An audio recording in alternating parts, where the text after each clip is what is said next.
Everyone, I am Sapna Thakur and welcome back to APC academy. हम discuss कर रहे हैं करंट अफेयर्स मार्च मंथ के लिए। दिस इज पार्ट 4 और पार्ट 4 की हमारी फर्स्ट न्यूज़ है India ranked 126 in world happiness index. विश्व प्रसन्नता सूचकांक में भारत 126वें स्थान पर। 20 मार्च को ये इंडेक्स रिलीज किया गया किस अवसर पर? On the occasion of international day of happiness.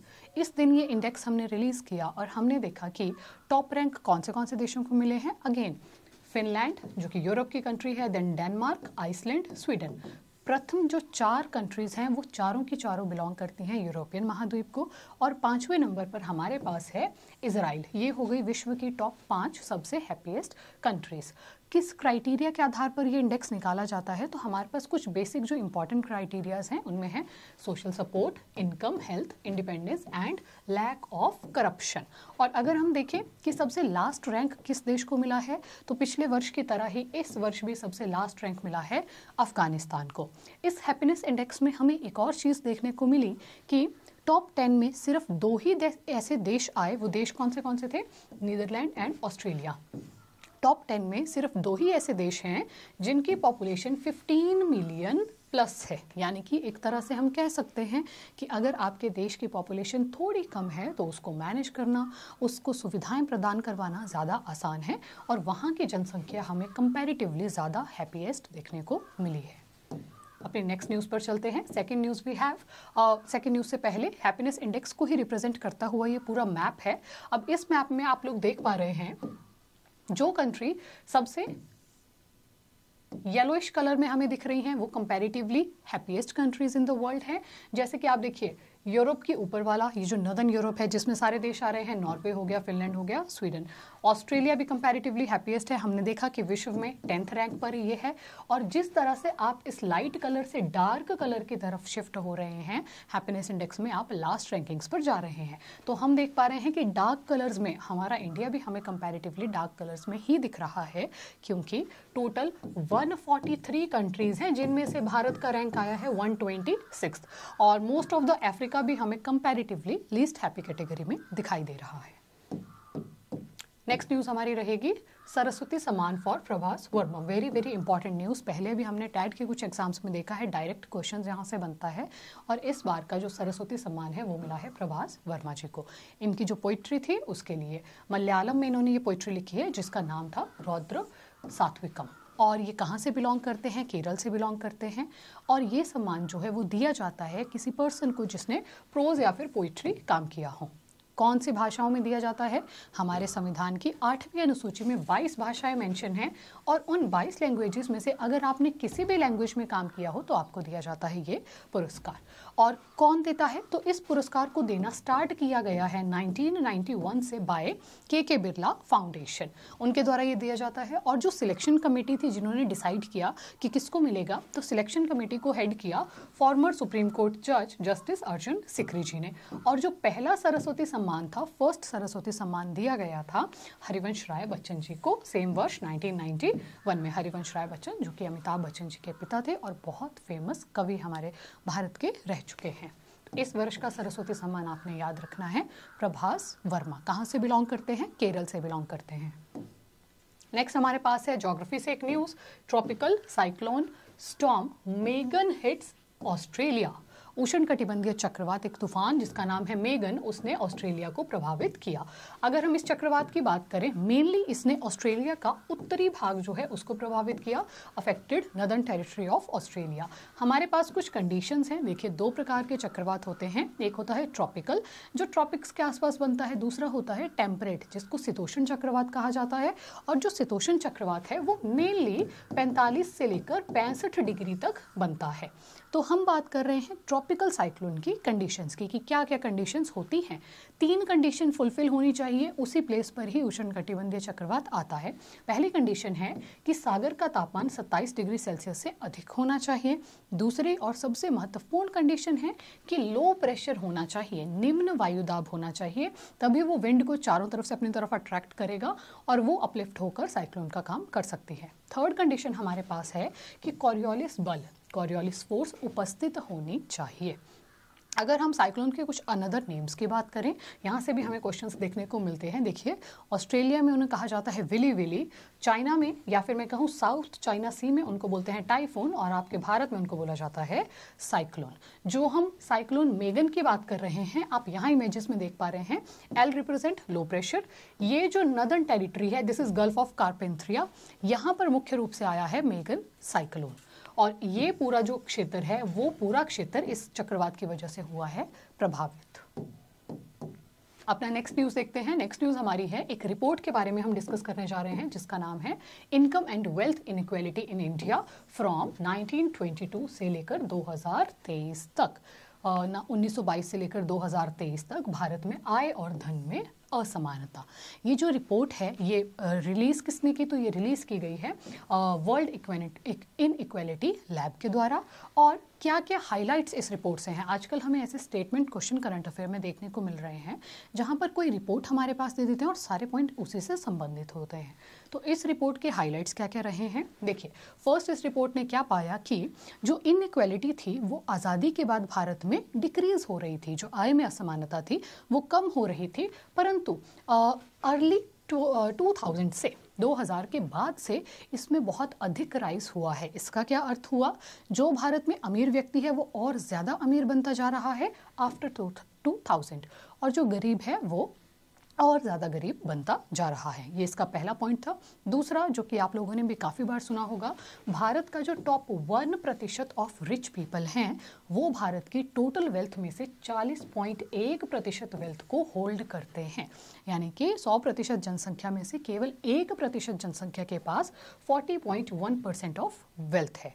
उसके बाद नेक्स्ट पॉइंट हमारा है कि वही जो 1% ऑफ इंडिया है, टॉप 1% रिच पीपल, उनका जो इनकम शेयर है वो पूरे दुनिया के बड़े बड़े डेवलप्ड कंट्रीज से ज़्यादा है, जैसे कि USA, Brazil and even south Africa.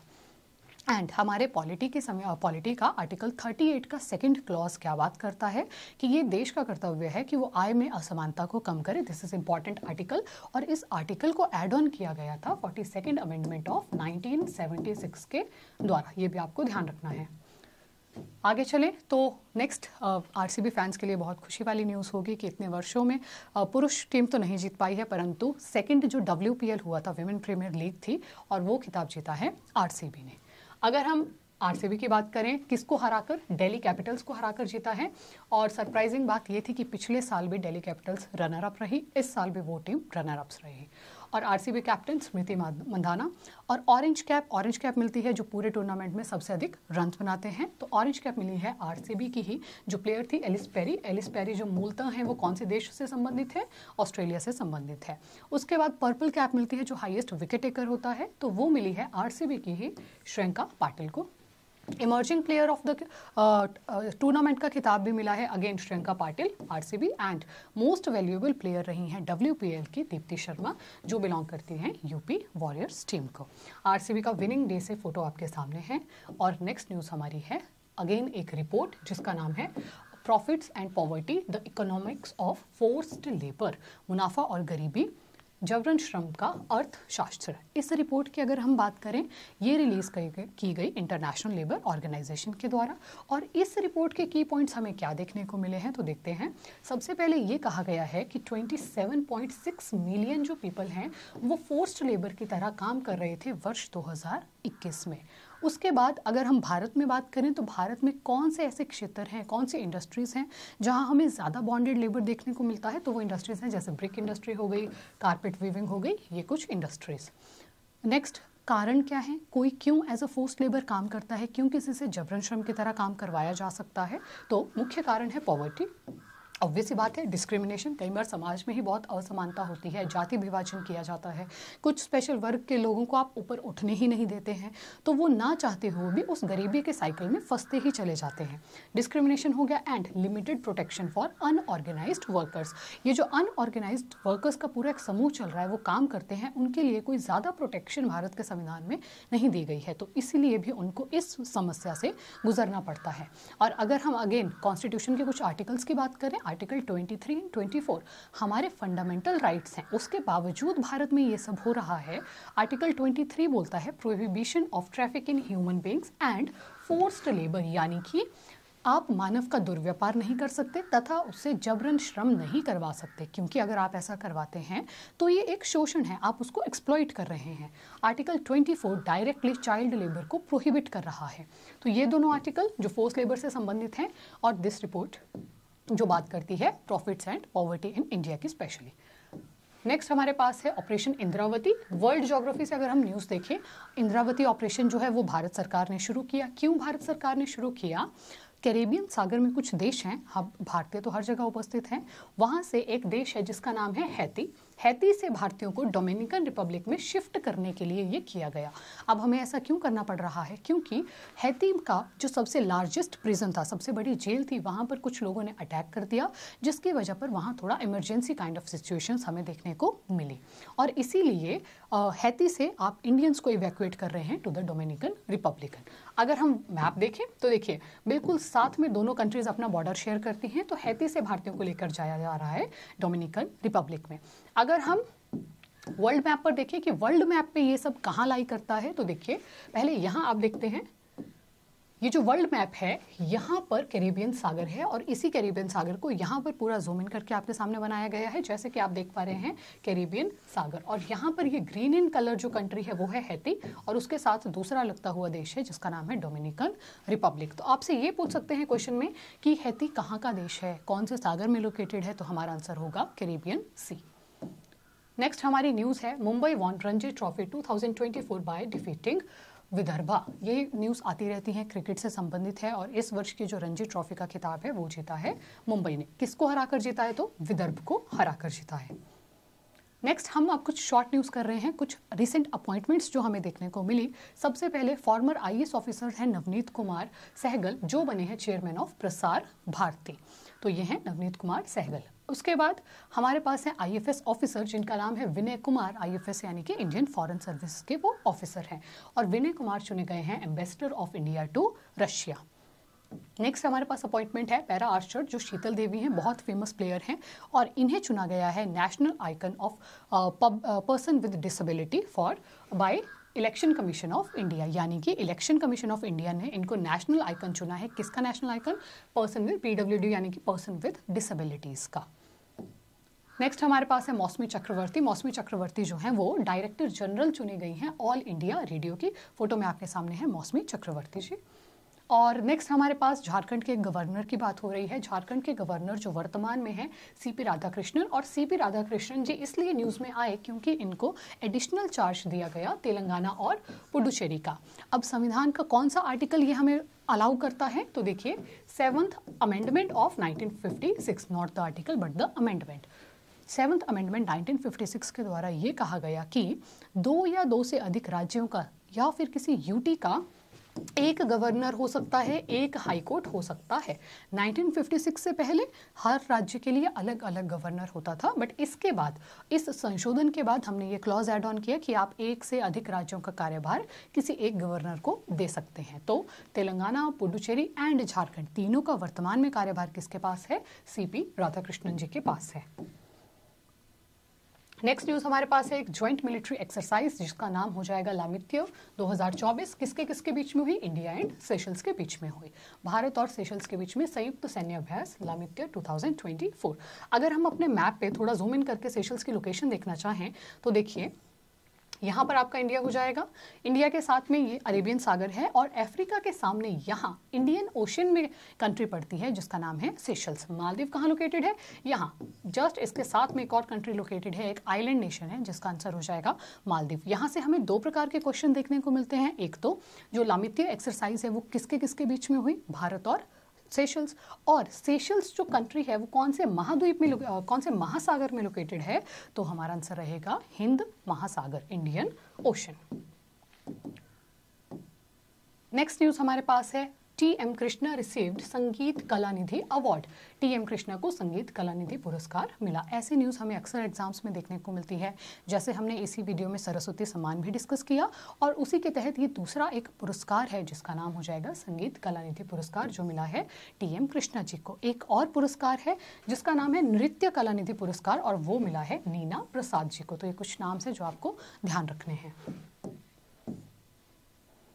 Sports section से अगर हम देखें, Carlos Alcaraz wins Indian Wells 24 title. Carlos Alcaraz ने इंडियन वेल्स 24 का खिताब जीता। कार्लोस अल्क्राज जो है एक टेनिस प्लेयर हैं, कौन से देश से संबंधित है, तो हमारा आंसर होगा स्पेन। इन्होंने किसको हराकर ये खिताब जीता, तो इन्होंने हराया डेनियल मेदवेदेव को, जो कौन से कंट्री से बिलोंग करते हैं, रशिया से बिलोंग करते हैं। और नाम से हमें ऐसा लग रहा होगा कि भारत से कुछ संबंधित है, but that is not right. जो इंडियन वेल्स ओपन है वो कहाँ खेला गया, वो खेला गया यूएसए के एक राज्य कैलिफोर्निया में। और इंडियन वेल्स ओपन का ही दूसरा नाम है बीएनबी पारिवास ओपन। तो ये आपको स्पेशली ध्यान रखना है कि इंडियन वेल्स ओपन भारत से संबंधित नहीं है, वो कैलिफोर्निया में हुआ। अगर हम पुरुषों की कैटेगरी में बात करें तो मेंस सिंगल का टाइटल जीता है कार्लोस अल्क्राज ने। विमेन सिंगल का टाइटल किसने जीता, तो हमारा आंसर होगा इगा स्विएतेक। इगा स्विएतेक जो है वो कौन से देश से संबंधित है, पोलैंड से संबंधित है। और उन्होंने किसको हराकर ये खिताब जीता, मारिया शकारी, जो ग्रीस से संबंधित है, एक ग्रीक प्लेयर है। और ये जो इंडियन वेल्स ओपन है टेनिस का जो टूर्नामेंट है वो कैसे कोर्ट पर होता है, हार्ड कोर्ट पर खेला जाता है। नेक्स्ट देखते हैं आज की वीडियो से आपको कितने क्वेश्चंस ध्यान रहे, ये सब देखते हैं। हमारी आज की वीडियो से जो पहला क्वेश्चन हमने पढ़ा वो है which country top the world happiness index, विश्व प्रसन्नता सूचकांक में कौन सा देश शीर्ष पर है। और हमारे दिए गए ऑप्शंस हैं नॉर्वे, फिनलैंड, स्वीडन या फिर इजराइल। और राइट आंसर हमारा हो जाएगा option number B, Finland.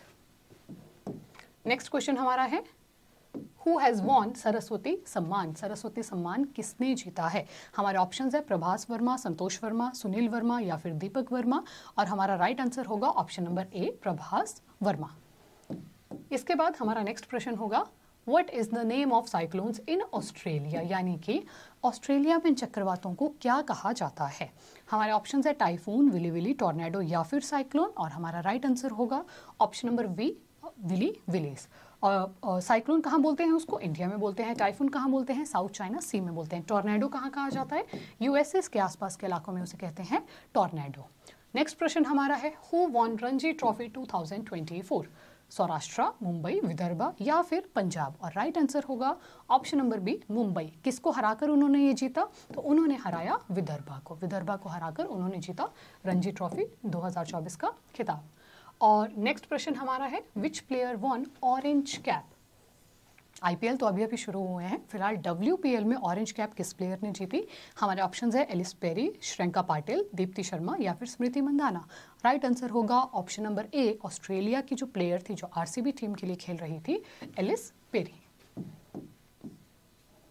Next question है operation Indravati is to bring back, यहाँ पर पूछा गया है bring back citizens from which country. Operation Indravati किस देश से नागरिकों को लाने के लिए या फिर इवैक्यूएट करने के लिए लाया गया है। हमारे ऑप्शंस क्या क्या हैं, हैती, डोमिनिकन रिपब्लिक, क्यूबा या फिर बहामास। और राइट आंसर होगा ऑप्शन नंबर ए, यानी कि हैती से भारतीयों को शिफ्ट किया जा रहा है डोमिनिकन रिपब्लिक में। तो ऑप्शन नंबर ए रहेगा हमारा राइट आंसर।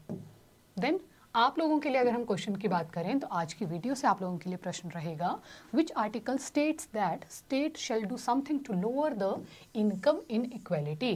कौन सा आर्टिकल ये कहता है कि राज्य, जो डीपीएसपी है वहाँ राज्य शब्द का प्रयोग किया गया है देश के लिए। तो यानी कि कौन सा आर्टिकल ये कहता है कि हमारे देश को लोगों की आय असमानता कम करने के लिए कार्य करने चाहिए। और आपके ऑप्शंस रहेंगे आर्टिकल 38, आर्टिकल 38 का क्लॉज सेकंड, आर्टिकल 39 या फिर आर्टिकल 40। जो भी राइट आंसर होगा आप हमें कमेंट्स में लिख के बताएंगे। ऑल्सो अलॉन्ग विद दैट हमारे अकेडमी में टीजीटी कमीशन के लिए online and offline batch start हो चुका है। जो भी इंटरेस्टेड स्टूडेंट्स हो हमें दिए गए नंबर पर कॉन्टैक्ट कर सकते हैं। Thank you so much for watching this video. मिलते हैं बहुत जल्दी एक दूसरी वीडियो में, तब तक के लिए कीप वॉचिंग, कीप स्माइलिंग।